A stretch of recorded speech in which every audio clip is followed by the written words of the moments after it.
Kotak Mahindra bank personal loan. आज के video में हम आपको कोटक महिंद्रा बैंक के पर्सनल लोन के बारे में कंप्लीट जानकारी देने वाले हैं। जी हाँ दोस्तों, आज के वीडियो में हम आपको बताने वाले हैं किस तरह से आप घर बैठे कोटक महिंद्रा बैंक में अपना पर्सनल लोन अप्लाई कर सकते हैं। अगर यहाँ पे आप कोटक महिंद्रा बैंक में पर्सनल लोन के लिए अप्लाई करते हैं तो इसमें आपको क्या क्या डॉक्यूमेंट की रिक्वायरमेंट होगी, साथ ही साथ अगर आप कोटक महिंद्रा बैंक के पर्सनल लोन को अप्लाई करते हैं तो इसमें आपको क्या फीचर्स और क्या बेनिफिट देखने को मिलेंगे, इसके बारे में भी हम कंप्लीट जानकारी आपको देने वाले हैं।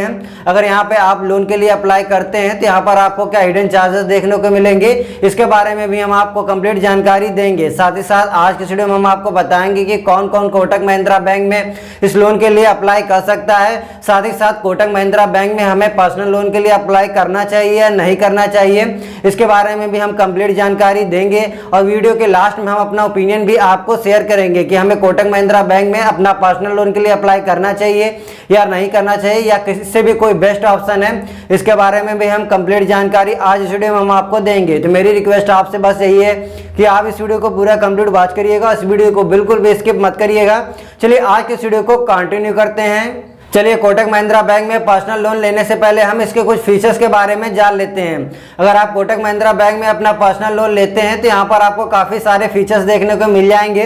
इसमें कि सबसे पहले यहाँ पर आपको जो लोन अमाउंट है वो 50,000 से लेके 25 लाख रुपए तक यहाँ पर आपको लोन अमाउंट देखने को मिल जाता है, जो कि एक अच्छा खासा लोन अमाउंट होता है। यहाँ पर जो हाईएस्ट लोन अमाउंट है वो 25 लाख है और मिनिमम यहाँ 50,000 रुपए तक का लोन अमाउंट अब बहुत ही आसानी से आप ले सकते हैं। साथ ही बात करें इसके टाइम पीरियड की, यहाँ पे आप जो लोन लेते हैं उसका टाइम पीरियड 12 महीने से 60 महीने के बीच में है, यानी जो मिनिमम टाइम पीरियड वो 12 महीने और मैक्सिमम यहाँ आप जो है 60 महीने तक के लिए अपना पर्सनल लोन ले सकते हैं। यानी कि यहाँ पे आप जो महिंद्रा बैंक से लोन लेते हैं वो आपको 5 महीने तक मैक्सिमम लोन आपको देता है। यहाँ पे आप जो कोटक महिंद्रा बैंक से पर्सनल लोन लेते हैं उस लोन पे यहाँ पर आपको कुछ चार्जेस पे करने पड़ते हैं, जिसमें कि यहाँ पर आपको हाईएस्ट इंटरेस्ट रेट यहाँ पर आपको 11% देखने को मिल जाएगा। यहाँ पर आप जो भी यहाँ पर अमाउंट लेते हैं इंटरेस्ट रेट पे, उस पे इंटरेस्ट रेट जो है यहाँ पर आपका हाईएस्ट 11% लगता है। साथ ही यहाँ पर आपको कोई भी सिक्योरिटी फीस नहीं देनी होती है। यहाँ जब आप लोन के लिए अप्लाई करेंगे तो उस लोन के लिए आपको कोई भी पहले से प्री यहाँ पर कोई भी जो है यहाँ पर आपको सिक्योरिटी फीस नहीं ली जाती, ये सबसे अच्छी बात है। साथ ही यहाँ पर अगर आप जो है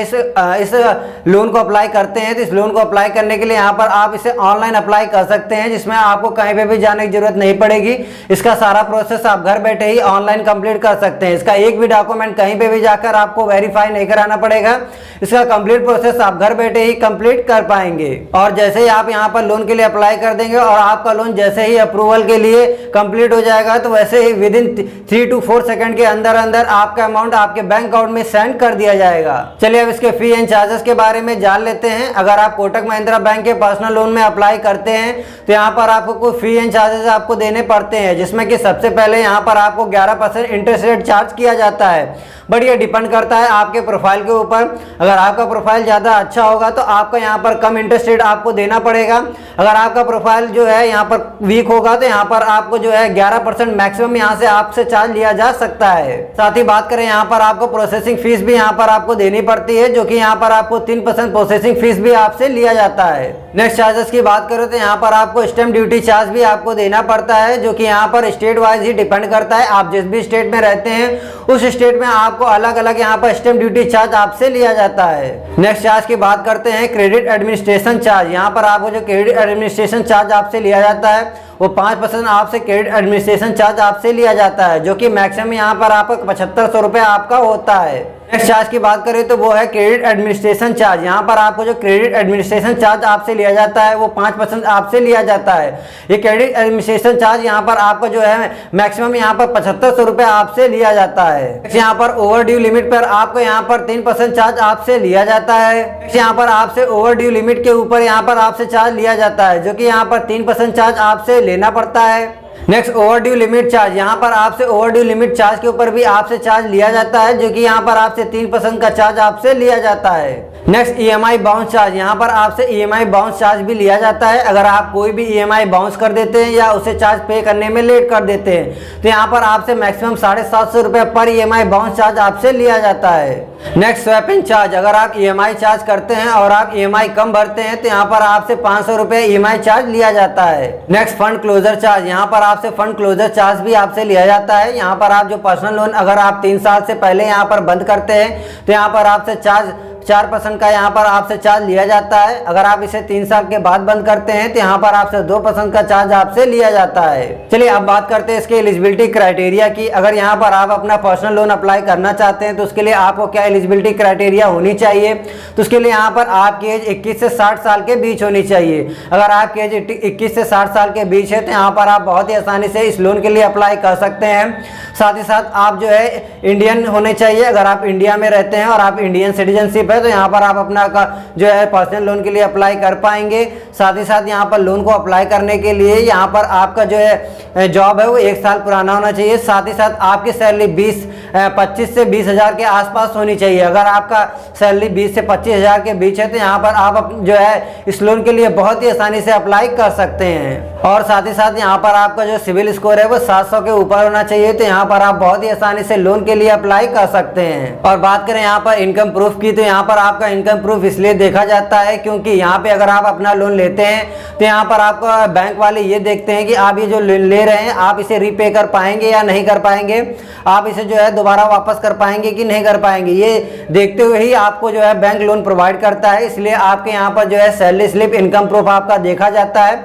आपका जिस टाइप का इनकम होगा उस हिसाब से आपको यहाँ पर लोन प्रोवाइड किया जाएगा। नेक्स्ट बात करते हैं डॉक्यूमेंट की। अगर आप कोटक महिंद्रा बैंक में पर्सनल लोन के लिए अप्लाई करना चाहते हैं तो उसके लिए आपको क्या क्या डॉक्यूमेंट की रिक्वायरमेंट होगी, तो उसके लिए आपको बता दें यहाँ पे सबसे पहले आपके पास ओरिजिनल आधार कार्ड होना चाहिए, साथ ही साथ ओरिजिनल पैन कार्ड होना चाहिए और आपका मोबाइल नंबर आपके आधार कार्ड के साथ लिंक होना चाहिए। अगर ये तीनों चीज़ें आपके पास है तो ही आप अपना यहाँ पर जो है पर्सनल लोन के लिए अप्लाई कर सकते हैं। साथ ही साथ यहाँ पर आपके पास सैलरी स्लिप होना चाहिए। अगर आपके पास सैलरी स्लिप नहीं है तो यहाँ पर आप अपना बैंक स्टेटमेंट भी दे सकते हैं। यहाँ पे आप बैंक स्टेटमेंट के साथ ही साथ यहाँ पर आप फॉर्म 16 भी दे सकते हैं। अगर यहाँ पे आप अपना सेल्फ एम्प्लॉयड हैं, यहाँ पर आप अपना खुद का बिजनेस करते हैं तो उसके लिए यहाँ पर आपको अपना RTR भी देना पड़ेगा।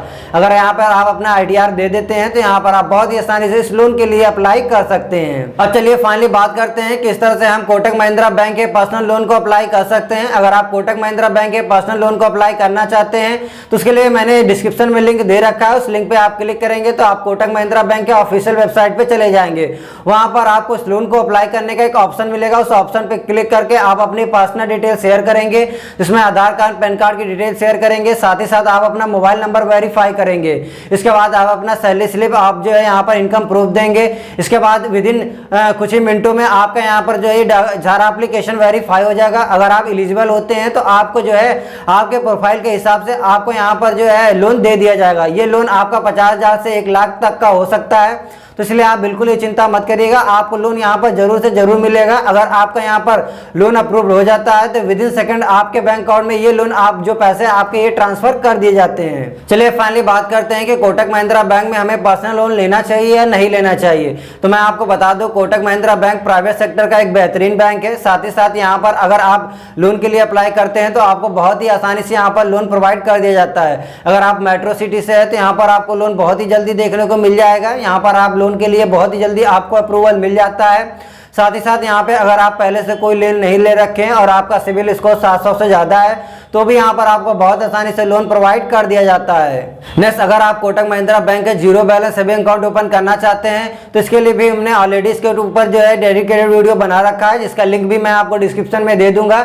उस लिंक पे आप क्लिक करके यहाँ पर देख सकते हैं किस तरह से हम कोटक महिंद्रा बैंक में अपना एक best zero balance saving account open कर सकते हैं।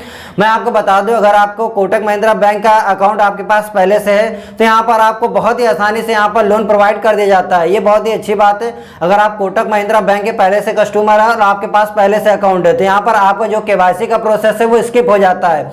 यहाँ पर आपको जो है केवाईसी दोबारा नहीं करनी पड़ेगा और यहाँ पर आपका बहुत ही आसानी से अप्रूवल हो जाएगा और कुछ ही सेकंडों में आपको यहाँ पर जो है अमाउंट, आपका जो लोन का अमाउंट है आपके जो है बैंक अकाउंट में आ जाएगा। सो उम्मीद करता हूँ आपको सब कुछ अच्छे से क्लियर समझ में आ गया होगा। अगर आपके मन में किसी प्रकार का डाउट है तो आप हमसे नीचे कमेंट बॉक्स में पूछ सकते हैं। हम आपके सवालों का जवाब नीचे कमेंट बॉक्स में देने की पूरी कोशिश करेंगे। अगर किसी कारणवश हम आपके सवालों का जवाब कमेंट बॉक्स में नहीं दे पाते हैं तो घबराने की बात बिल्कुल नहीं है, क्योंकि आपके सवालों का जवाब हम वीडियो के माध्यम से आप तक पहुंचा देंगे। सो आई होप आपको वीडियो अच्छा लगा होगा। और ये वीडियो आपको अच्छा लगा तो इस वीडियो को लाइक करके चैनल को सब्सक्राइब कर लीजिए और बेल आइकन को प्रेस करना बिल्कुल मत भूलिएगा, ताकि ऐसे बैंकिंग से रिलेटेड अपडेट्स आपको मिलते रहें और आप एक भी वीडियो मिस ना कर पाए। तो चलिए आज के लिए बस इतना ही, मिलते हैं किसी इंटरेस्टिंग वीडियो में।